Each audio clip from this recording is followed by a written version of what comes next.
Assalamualaikum warahmatullahi taala wabarakatuh. Selamat kembali tuan-tuan dan puan-puan kepada channel Enough Media. Okey, untuk klip pilihan pada hari ini kita akan saksikan sebuah wawancara Rothschild yang akan menceritakan bagaimana pentingnya perjanjian Balfour ini kepada legasi Rothschild dan juga kepada rakyat Yahudi di Israel.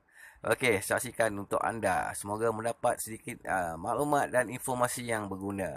Dan jangan lupa share, like dan follow channel ini di YouTube. Terima kasih. Assalamualaikum. Saksikan untuk anda. It's 67 words long, it's 100 years old, and it changed the course of history for the Middle East and the Jewish people. The Balfour Declaration, the expression of the British government's support for a Jewish home in Palestine, was sent by British Foreign Secretary Arthur Balfour to the second Lord Rothschild. I'm here in Buckinghamshire at Waddesdon Manor to speak with the fourth Lord Rothschild about the Balfour Declaration, what it means for Britain, for the Jewish people and the Rothschild family. The Foreign Office, November the 2nd, 1917. Dear Lord Rothschild, I have much pleasure in conveying to you, on behalf of His Majesty's Government, the following declaration of sympathy with Jewish Zionist aspirations, which has been submitted to and approved by the Cabinet. So it's possibly the most famous letter in modern Jewish history, and it begins with three words: Dear Lord Rothschild. Why was it that this letter was sent by the Foreign Secretary to your great-uncle Walter? It's an interesting question because he was really interested in ornithology, although he became interested in Zionism. I think the reason was this, that it was primarily a movement from Eastern Europe, but they didn't clarify who was in charge of that movement. And in addition, it was, after all, in Great Britain. So they felt that the Rothschild family should be the one to whom it was addressed. And Walter was Lord Rothschild, and he was a Zionist.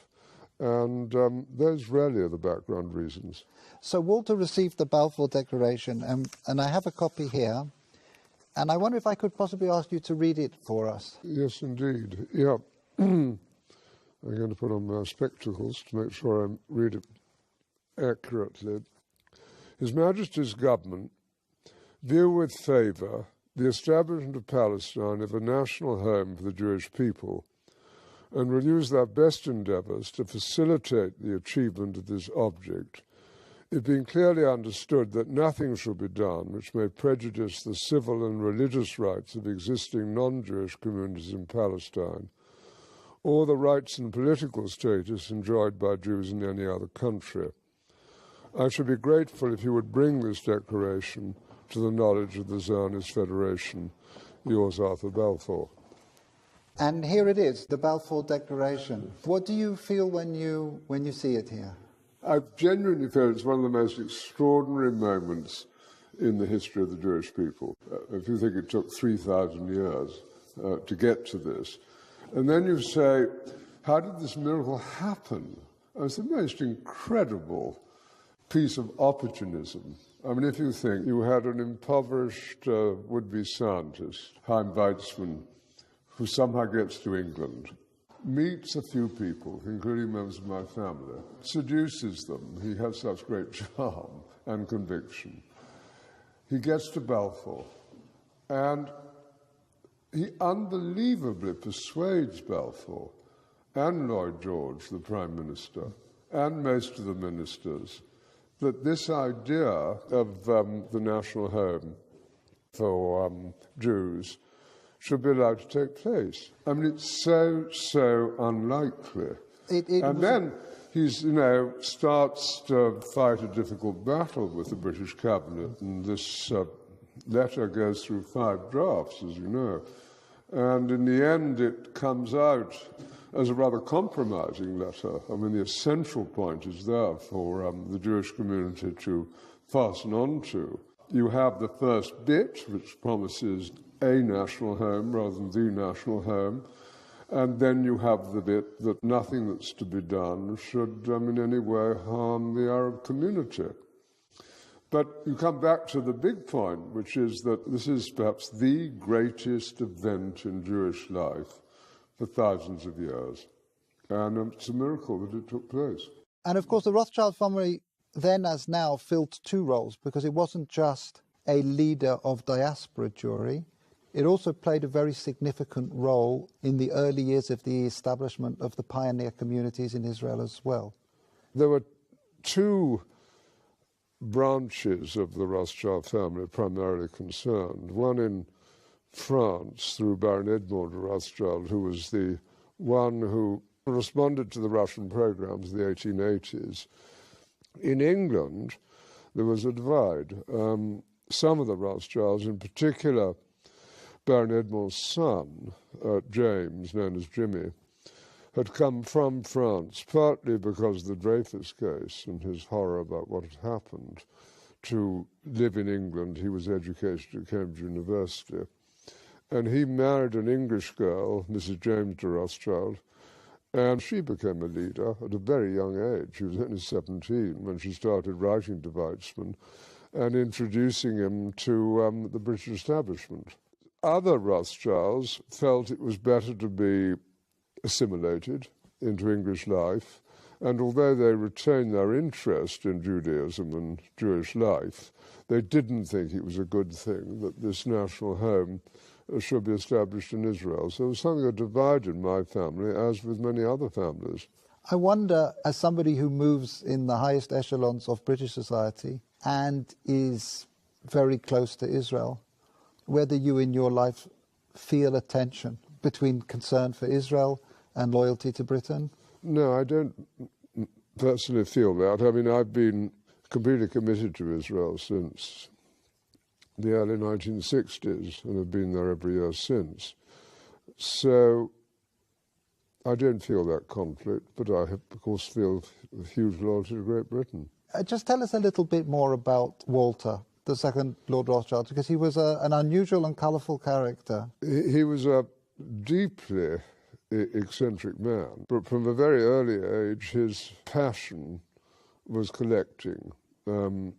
He rode about Tring Park on a giant tortoise. He had a zebra carriage. A carriage pulled by zebras? Yes. He collected on a massive scale birds, insects, fleas, it was butterflies. The largest single collection created by a single individual. I think that's true. I think certainly in Great Britain, I think probably anywhere, he was the greatest collector of ornithological material. His niece, Miriam, writes that for 2 years, as one of his eccentricities, he didn't open any of the letters that were sent to him and stuffed them away into wicker baskets. And it does make you wonder what would have happened if the Balfour Declaration, the letter had been one of those letters that he'd actually, yes, stuffed.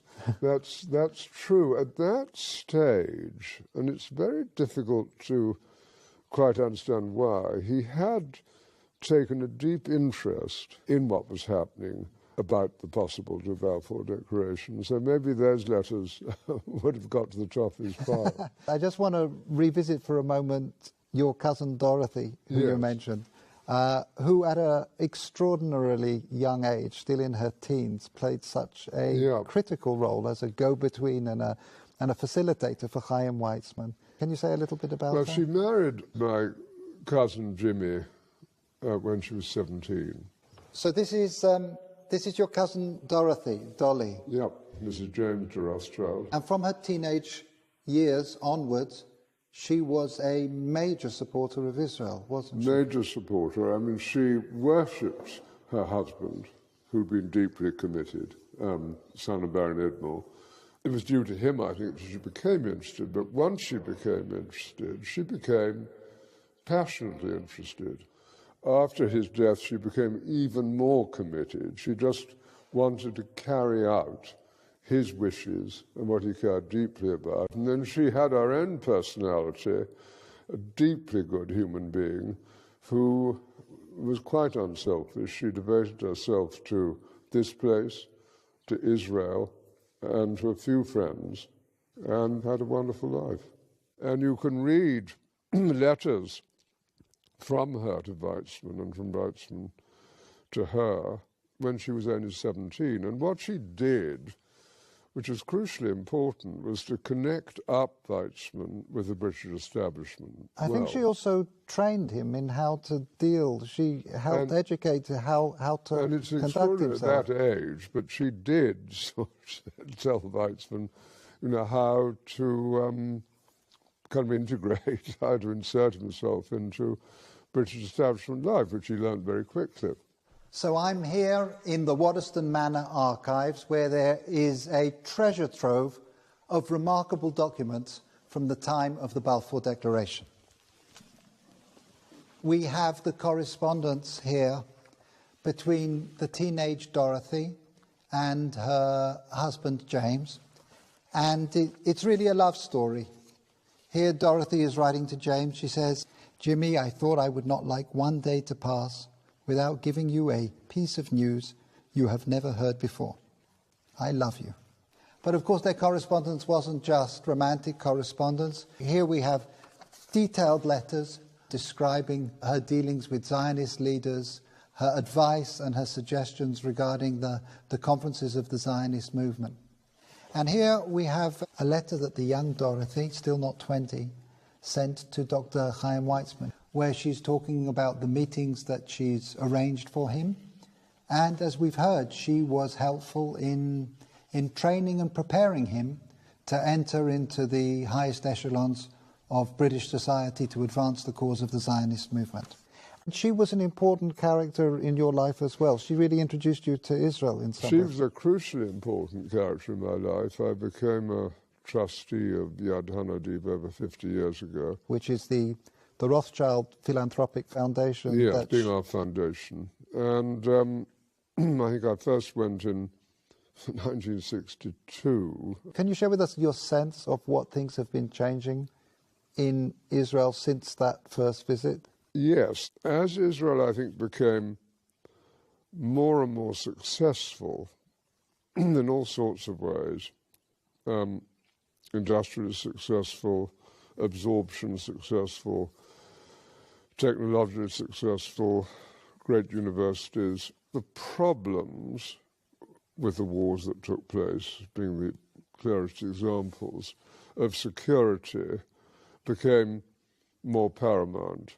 And so you did see a shift in Israel from kind of the liberal Western place that it had been in the early 60s to something of a very different character. And you also have a shift, of course, between communities in Israel. I mean, Israel is a patchwork of different immigrants from different countries. And you have the religious, you have the non-religious, you have a town like Tel Aviv, which is attractive to the kind of business community, to what I would call ordinary city life. And then you have Jerusalem, which remains a very religious city and full of conflict between Arab neighbors and itself. Those internal issues within the fabric of Israeli society are one of the main focuses of Yad Hanadiv. Can you mention just one or two of the projects that feel to you most significant? Yes, we do a great deal of work on education, a great deal of academic work. We keep going at Ramat Hanadiv, the garden where Baron Edmond was eventually buried. We're on the point of building the new National Library of Israel. Two unexpected ones, perhaps. If you take the Orthodox community, it's important that they have employment. And we're trying to develop programs which it's possible for them to undertake. Similarly, you have a problem with Arab unemployment, and we set up jointly with the government employment centres to facilitate greater employment of Arabs within Israel. And so we're an active foundation trying to help with these fissures in Israeli life and to do some good. And we're sitting here looking forward to the 100th anniversary of this significant letter. If I can just ask you to think about the next centennial, 100 years' time, and just maybe share some of your hopes, your aspirations about where Israel will be. What does one hope for? One, of course, hopes for a peaceful relationship with Israel's neighbours, and that's going to be the most difficult matter of all to achieve. But even now you can see, with the disarray in the Middle East and the importance of relationships that Israel is developing, not only with Jordan, but also with Egypt and indeed with Saudi Arabia, even if they're not publicised because of the Sunni-Shiite war, there's hope. And I think if you take the need of Arab nations to have intelligence help, and if on the other hand you take compassion and generosity coming from Israel to Palestinian territories and its less fortunate neighbours, there are grounds for optimism, and I am an optimist. Lord Rothschild, thank you very much indeed. No, thank you.